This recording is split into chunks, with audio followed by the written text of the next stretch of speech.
After rejecting Hamas's truce offer, Israel's military moved into Rafah, one of its tanks crushing the welcome sign near the border crossing with Egypt. Gaza. Other attacks from the air left a bloody trail of dead and wounded civilians. Rafah had been a refuge for more than 1.3 million people who had fled other parts of the devastated territory. But doctors say everyone in the city is now at risk. Cutting off medical supplies by closing the border will have a huge impact on hospitals and patients, said Dr. Mohammed Abu Shakil. Both of the key crossings into Gaza are now closed, and there's no indication when Israel will let the backed-up humanitarian supplies in. Even the best friends of Israel are clear. An assault on Rafah would be a strategic mistake, a political calamity, and a humanitarian nightmare.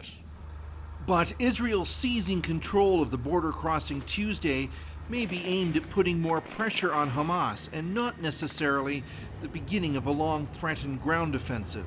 Defense Minister Yoav Gallant suggested there is room to compromise if it means bringing back the hostages.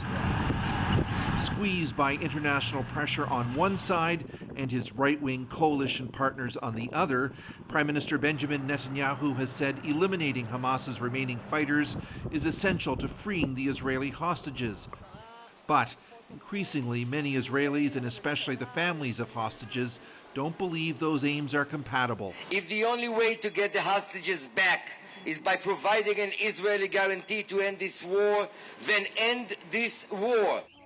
Hamas, meanwhile, has threatened to walk away from the continuing ceasefire talks in Cairo if Israel's attacks on Rafah continue.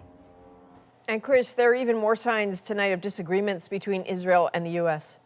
Well, you're hearing lots of complaints in the Israeli media that the Americans have not been impartial, that the U.S. supports this proposal and is now pushing Israel to agree.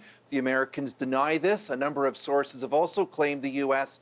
has held up at least 2 ammunition shipments to Israel as a warning not to go into Rafah. U.S. officials say they believe that so far anyway, Israel's attack on Rafah is limited and that the remaining gaps between the two sides can be closed. Adrienne.